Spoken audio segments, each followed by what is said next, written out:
Une nouvelle que nous redoutions tous depuis hier, elle est tombée ce matin vers 6h30. Le lieutenant-colonel Arnaud Beltrame n'a pas survécu à ses blessures. Lui, qui avait pris la place des derniers otages dans ce supermarché de Trèbes, était devenu un héros, sans doute aussi le symbole des valeurs que nous défendons face à Daesh. Du plus haut personnage de l'État aux simples anonymes, tous lui ont rendu hommage. Annie Kézard, Pascal Michel et Guillaume Torel. Ce matin, devant le drapeau en berne de la gendarmerie de Carcassonne, ils ont déposé quelques fleurs. Des habitants venus rendre hommage au lieutenant-colonel Arnaud Beltrame, qu'ils qualifient tous de héros. C'est un geste extraordinaire. Il n'a pas pensé à lui, il a pensé aux autres. Il méritait des obsèques nationales. Partout où il est passé, Arnaud Beltrame a laissé l'image d'un homme solide et consciencieux. Sorti major de Saint-Cyr en 2002, il choisit d'intégrer la gendarmerie nationale. Passé par le groupement blindé de Satori dans les Yvelines, il est notamment déployé en Irak et décoré de la Croix de la valeur militaire. Le voici en 2013, lors d'un contrôle routier. Il commande la compagnie de gendarmerie d'Avranches. Sur place, ceux qui avaient l'habitude de le croiser sont aujourd'hui bouleversés.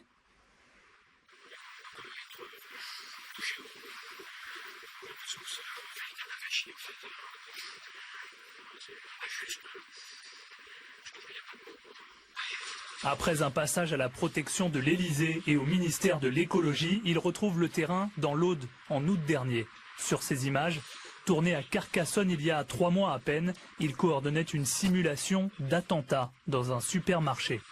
Hier, lors de l'attentat de Trèbes, il s'est proposé pour prendre la place d'une otage. Touché par au moins 3 balles du terroriste, il a succombé dans la nuit à ses blessures.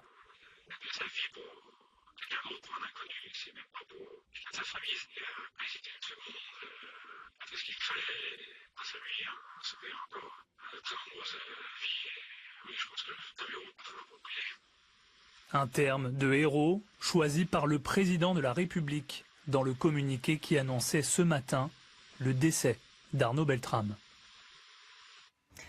Arnaud Beltrame qui a fait honneur à son arme, la gendarmerie. Selon les mots d'Emmanuel Macron, les gendarmes qui ont décidé de mettre en berne tous les drapeaux et les étendards ce matin. Une façon de saluer aussi l'engagement de ces hommes au quotidien. Bonjour Georges. Bonjour. Alors le mot d'héroïsme a été prononcé très vite quand Arnaud Beltrame décide de prendre la place des derniers otages. Est-ce qu'il se substitue aux derniers otages? Est-ce qu'il applique le code de la gendarmerie ou est-ce qu'il va un peu plus loin? Non, il va clairement plus loin. Il agit en dehors de toute procédure, en dehors de tout schéma classique d'intervention. Proposer à un ravisseur un échange d'otages, ça n'existe dans aucun texte. Les policiers comme les gendarmes ne l'enseignent jamais lors des exercices, lors des simulations, notamment pour une raison en fait très simple. Un risque, c'est celui que la valeur de l'otage grimpe subitement. Le ravisseur peut devenir encore plus violent avec entre ses mains un représentant des forces de l'ordre, surtout quand on est un islamiste radical et qu'un gendarme est à peu de choses près votre ennemi juré. Daesh pourra d'ailleurs très bien se faire ensuite un malin plaisir de présenter l'Agdim comme un martyr qui a justement réussi à tuer un gendarme. C'est le risque. Il n'empêche, tous les gendarmes, comme les policiers à qui j'ai pu parler justement ce matin, parlent de leur libre arbitre, d'une appréciation de la situation à un moment donné et que finalement, eux préfèrent totalement oublier toutes les consignes si cela permet de sauver ne serait-ce qu'une seule vie. Merci beaucoup Georges. Vous restez évidemment avec nous. Alors dans cette journée d'hier, le Radouane Lagdim a fait d'autres victimes. Il a d'abord tiré à bout portant sur les 2 occupants d'une voiture dans le supermarché. Ensuite, il a tué un client et un employé. Sophie de Vessières. Il s'appelait Jean Mazière, passager de la voiture volée par Radouane Lagdim. Il est la première victime du terroriste. Âgé de 61 ans, il était marié et avait un fils. Viticulteur à la retraite, il habitait Ville-du-Bert, un village à 5 km de Trèbes. Il a grandi dans cette maison. Les drapeaux de la mairie sont ce matin en berne. Quelqu'un de très jovial, avec vraiment une qualité de vie, un savoir-vivre extraordinaire. Quelqu'un apprécié de tout le village, quelqu'un impliqué dans la vie du village depuis qu'il était tout petit. La deuxième victime a trouvé la mort dans l'attaque du supermarché. Son identité n'a pas été révélée. Il s'agit d'un homme âgé, un client, surpris en train de faire ses courses. La troisième victime du terroriste était le chef boucher du Super U, Christian Medves, marié, père de 2 enfants. Olivier était son ami d'enfance. Un des meilleurs amis, oui, c'est comme mon frère. C'est peut-être même plus que mon frère parce que c'est vraiment un confident, on a partagé énormément de choses dans la vie. C'était quelqu'un avec un cœur gros comme ça, je veux dire, tout le monde le connaît, là tout le monde est en train de pleurer parce que c'est quelqu'un qui n'est jamais passé inaperçu, un bon vivant, et voilà, quelqu'un d'exceptionnel. La victime était très engagée dans la vie de Trèbes. Un sportif confirmé, il venait de fêter ses 50 ans. On va également tout de suite partir à Carcassonne devant le CHU de la ville où sont hospitalisés la plupart des blessés. Bonjour Grégoire Guisteau, est-ce que vous avez des nouvelles sur l'évolution de leur état de santé ? Oui, tout à fait. Alors, sur les 15 blessés annoncés précédemment, il en reste 4 hospitalisés ici au CHU de Carcassonne. Le blessé le plus grave serait Renato da Silva, le conducteur de la voiture volée par le terroriste et dont le passager a été tué lors de l'agression. Les 3 autres victimes ne seraient donc pas des civils.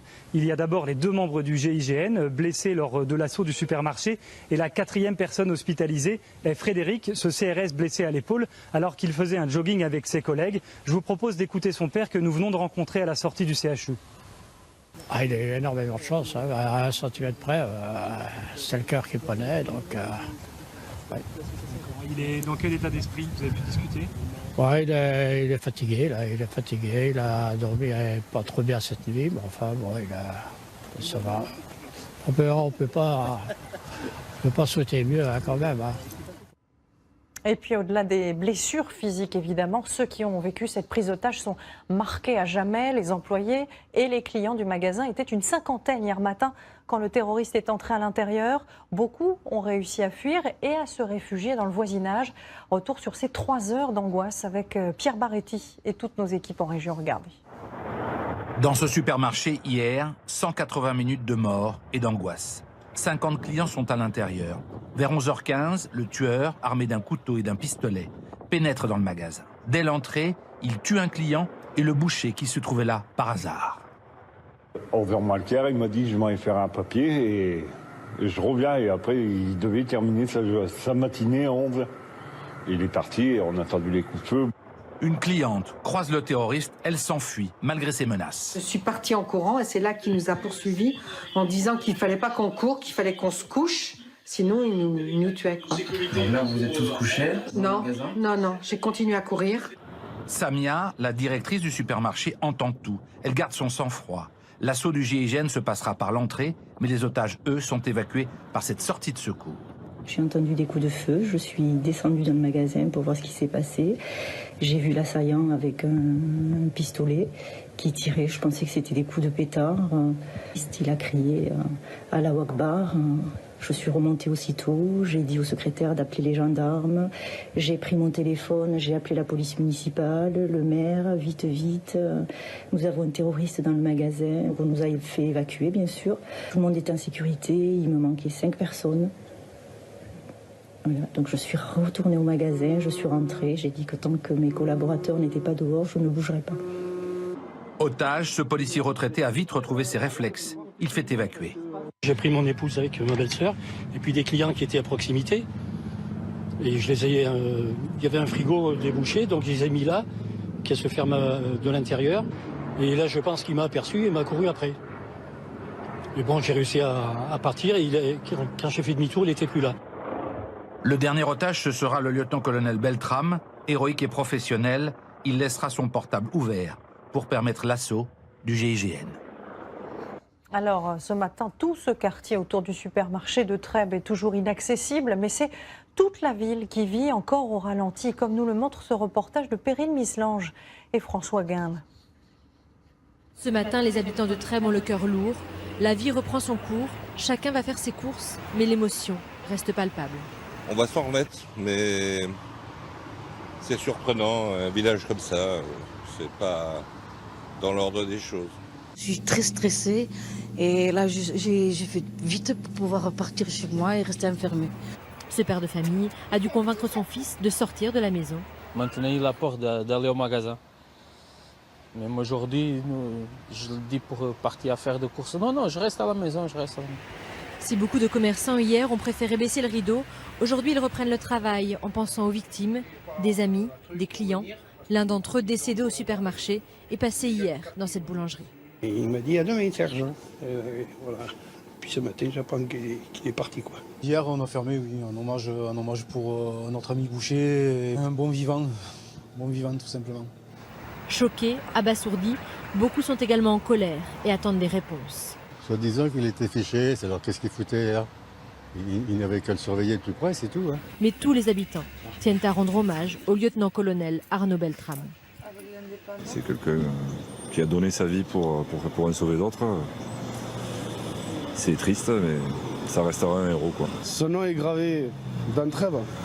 Les drapeaux de la mairie sont en berne. Des roses blanches ont été déposées sobrement. Un registre de condoléances devrait être à la disposition des habitants de Trèbes dans les prochaines heures. Du côté de l'enquête, maintenant, les premières perquisitions ont été faites au domicile du tueur et chez ses proches. Sa compagne a été mise en garde à vue dès hier. Et ce matin, on a appris l'arrestation d'un jeune homme, un mineur, ami du terroriste. Le point avec Thibaut Malandrin, Guillaume Aguerre et Emmanuel Copeau.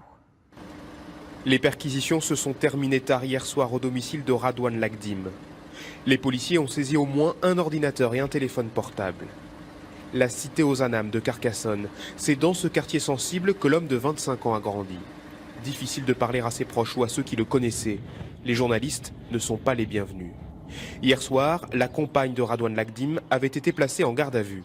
Ce matin, c'est l'un de ses amis, un mineur de 17 ans, qui a été interpellé. Radouane Lagdim était connu des services de renseignement et avait été suivi en 2016 et 2017. Mais c'est pour des faits de droit commun qu'il a eu affaire à la justice.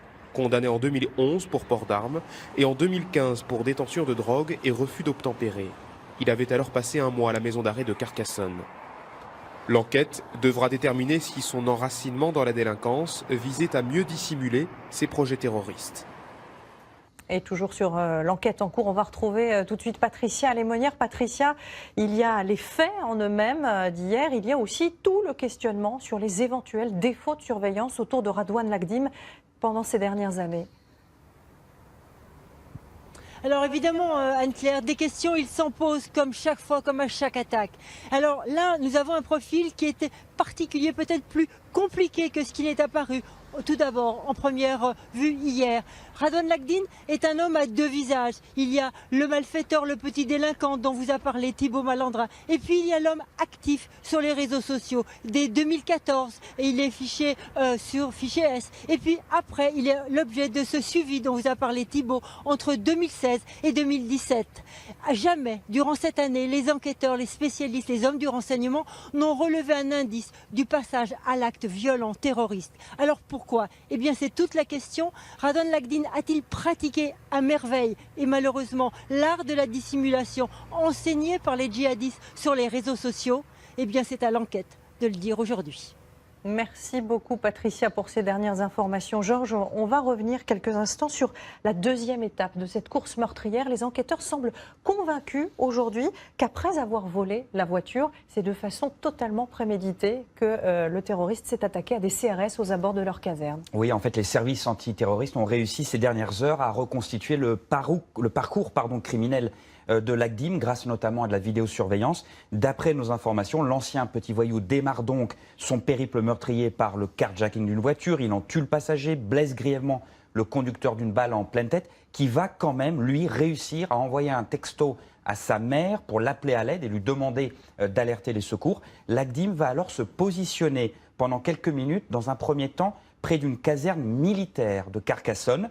Il fait le guet en restant dans sa voiture, mais rien ne se passe, aucun soldat n'en sort. Alors il reprend la route, il va changer de cible en stationnant cette fois sa voiture tout près de la caserne des CRS. C'est là qu'il va tirer 6 balles en direction des policiers qui faisaient leur jogging. Pour les enquêteurs, c'est bien la preuve que Lagdim n'avait pas du tout choisi sa cible au hasard, qu'il avait en fait tout simplement suivi les consignes de Daesh en s'attaquant autant que possible à des représentants des forces de l'ordre. Merci beaucoup Georges pour ces dernières informations. Voilà ce que nous pouvions donc dire ce midi sur ce nouvel attentat terroriste.